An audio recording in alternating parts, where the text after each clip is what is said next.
Evening General Darshan on 12th February 1979 in Patna.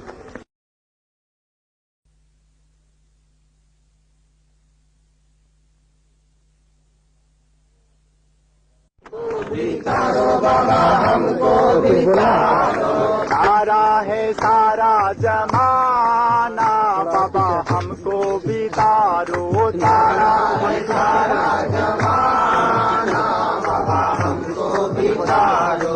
हमने सुना है बाबा द्रौपदी को तारा, हमने सुना है बाबा द्रौपदी को तारा, द्रौपदी को तारा बाबा द्रौपदी को तारा, द्रौपदी को तारा बाबा द्रौपदी को तारा, द्रौपदी को तारा बाबा द्रौपदी को तारा, द्रौपदी को तारा बाबा द्रौपदी को तारा।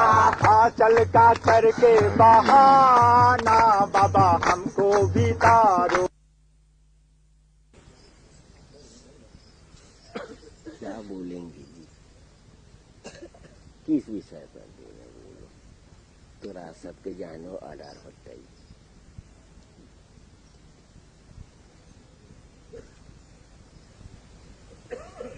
अस्व कुरु पुण्य महरात्रम हम बोले थे, तो विस्तृत व्याख्या की गई थी। अब तुम लोग अच्छी तरह से जानते हो ज्ञान कर्म भक्ति, ये भी जानते हो कि आखिर तक भक्ति के सिवा कोई दूसरा उपाय नहीं है।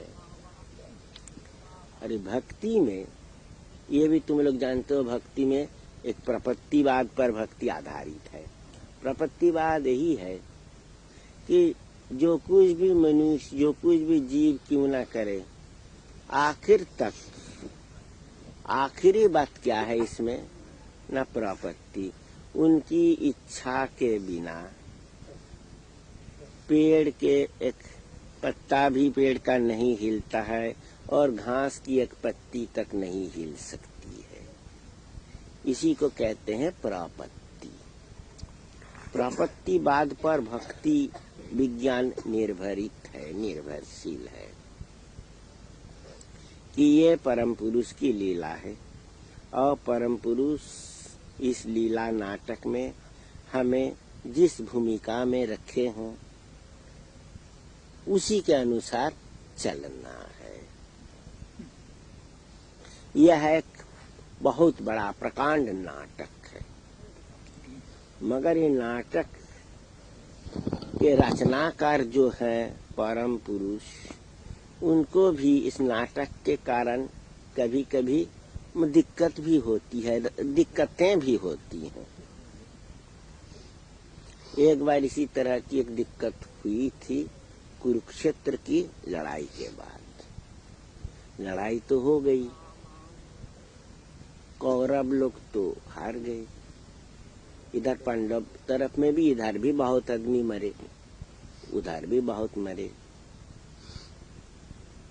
तो लड़ाई के बाद धृतराष्ट्र, गांधारी, ये सब रण क्षेत्र में पहुंच गए। इधर कृष्ण, पंच पांडव, कुंती, ये लोग भी सब पहुंच गए। दोनों पार्टी रो रही है। तो हठात कृष्ण के साथ कौरव पार्टी की मुलाकात हो गई, एक दूसरे के निकट पहुंच गए। तो गंधारी रो रही थी, उनकी 100 पुतोहू भी रो रही थी। तो दुनिया की जैसी परंपरा है, कृष्ण बोले गंधारी को, ये क्यों माँ रो रही हो, तुम तो बुद्धिमती हो, तुम तो जानती हो कि दुनिया का यही नियम है, जातस्य ही ध्रुवर मृत्यु, जिसकी पैदाइश हुई है उसकी मौत अवश्य होगी। जो आता है वो जाता है, जो आगच्छति स गच्छति।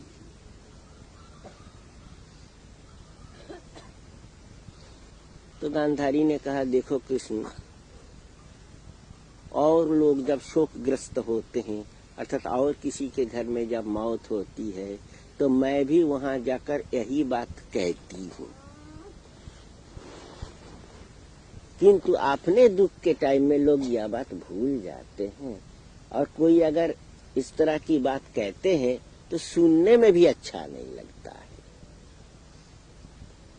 बात भी ठीक है, किसी के घर में अगर दुखद घटना हो गई तो वहां जाके कुछ बोलना नहीं चाहिए, वहां जाके सिर्फ उनके पास बैठ जाना चाहिए। तो कृष्ण तो चुप रह गए। तब गांधारी ने कहा, देखो कृष्ण, हम तो जानते हैं कि नाटक रचाने वाले तुम ही हो, तुम्हारा काम भी है, ये तुम्हारा ड्यूटी भी है, मैं मानती हूँ ये बात ठीक, किंतु मेरा प्रश्न यह है कि नाटक में तुम कौरवों को कई भूमिका तुमने दी, पांडवों को भी, मगर कहना यही है मेरे बेटों को पापी की भूमिका में और दूसरों को पुण्यवान की भूमिका में क्यों तुम बैठाए? तुम मेरे बेटों को तो पुण्यवान की भूमिका भी तो तुम दे सकते थे, तो तुमने पार्शियलिटी की। बहुत मुश्किल जवाब देना मुश्किल है। कौरव को भी तो पापी, पांडव को भी तो पापी की भूमिका और कौरव को पुण्यवान का रोल भी तो दे सकते थे, सो तुम क्यों नहीं दिए? यही तो चार्ज है, यही तो शिकायत है। तो कृष्ण चुप रह गए। दरअसल बात है परम पुरुष के लिए हर जीव अपनी क्या है, उंगली के समान है, जैसा चाहे ऐसा वैसे नचाएंगे, उनका यह हक है। किंतु मनुष्य तो इस तरह का सवाल कर सकते हैं और उनको परेशान कर सकते हैं, ये मनुष्य का भी हक है कि तुम मनुष्य को कंठ क्यों दिए हो? तब बोलने के लिए तुम जब कंठ दिए हो और बोलते हो मैं सुनना नहीं चाहता हूँ, सो तो नहीं चलेगा। जब कंठ दिए हो तब सुनना भी पड़ेगा। अब मनुष्य अवश्य बोलेंगे, क्योंकि अपने आदमी के पास लोग नहीं बोलेंगे, शिकायत नहीं करेंगे तो किसके पास जाएंगे जी? किसके खिलाफ शिकायत करेंगे जी? तो हाँ, मैंने कहा कि कभी कभी दिक्कतें भी होती हैं। तो खैर आखिर तक जो हुई थी वो भी बोल दें कि गांधारी ने कहा, कृष्ण मैं तुम्हें अभिशाप दूंगी। शिकायत क्या न वही शिकायत, क्यों कौरवों को पापी बनाए और पांडवों को साधु बनाए? तो कृष्ण के पास तो उत्तर नहीं था, उस वक्त तो उत्तर नहीं था। उत्तर तो अवश्य है। तो गांधारी ने कहा कि तुम परमिशन दो, मैं अभिशाप दूंगी। ये परम पुरुष को अभिशाप देना, उनसे परमिशन लेके ना। तब गांधारी ने कहा कि मेरी आंखों के सामने मेरे बेटे मेरे सब कोई चले गए, तो ठीक वैसा ही तुम्हारी आंखों के सामने तुम्हारा यदुवंश लुप्त हो जाए। कृष्ण ने कहा तथास्तु।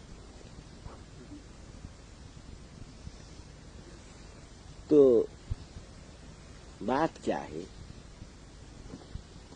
कि सभी उनकी रचना है, इसी को कहते हैं प्रपत्ति। याद रखोगे शब्द तो, इस प्रपत्ति पर आधारित है समग्र भक्ति शास्त्र, समग्र भक्ति भावनाएं। तो मनुष्य कोई बहुत बड़े ज्ञानी है, तगड़े तगड़े ज्ञानी हो सकते हैं, तगड़े तगड़े कर्मी भी हो सकते हैं, किंतु व्यावहारिक जगत में देखो जी, थ्योरी से व्यावहारिक जगत का मूल्य अधिक है। थ्योरी के आसमान में उड़ने से कोई खास फायदा नहीं है, वास्तविक दुनिया से जड़ का संपर्क रहना चाहिए। तो वास्तविक बात क्या है, मान लो खूब बड़े कर्मी हैं, मगर उनसे पूछो क्या वो दुनिया में हर कर्म में 16 आना सक्सेसफुल कभी हुए हैं? नहीं हुए हैं। कभी कभी क्या उनमें थकान नहीं आती है? उनमें थकान भी आती है। और थकान के वक्त क्या वो परमात्मा से नहीं कहते हैं कि मुझे और भी कुव्वत दो? कहते हैं कि मुझे शक्ति दो, और शक्ति चाहिए। तो आखिर तक जितने बड़े कर्मी क्यों ना हो, उनकी शरण में आना ही पड़ता है, कहना ही पड़ता है कि तुम संभालो। जो ज्ञानी है, ज्ञान की चर्चा करते करते कभी उनमें भी क्या होता है ना, ज्ञानगत थकान आ जाती है। सोचते सोचते सोचना बंद हो जाता है, ब्रेन काम नहीं करता है, अपनी भावनाओं को कामयाब नहीं कर सकते हैं। तब क्या होता है, उनके ज्ञान की हार हो जाती है, उनके घमंड की हार हो जाती है। तब आखिर तक कहना पड़ता है तुम ही संभालो, तुम ही मेरी इज्जत बचाओ। और भक्त में भी, जिसको दिखलावटी भक्त कहते हैं, वो भी कभी कभी महसूस करते हैं कि दूसरों को ठगने के लिए दिखलावटी भक्त बने। जज जस्टव्यमीति, अर्थात इस तरह से घंटी बजानी है, इस तरह से दिया जलानी है। एक मशीन जैसा बन जाता है। जहाँ प्रेम नहीं है वहाँ मनुष्य खुद मशीन बन जाता है। मशीन में आनंद नहीं है, मशीन है मैकेनिकल।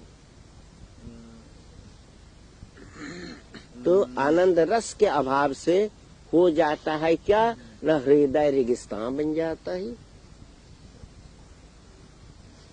उनका हृदय तथा उनका अस्तित्व रेगिस्तान बन जाता है।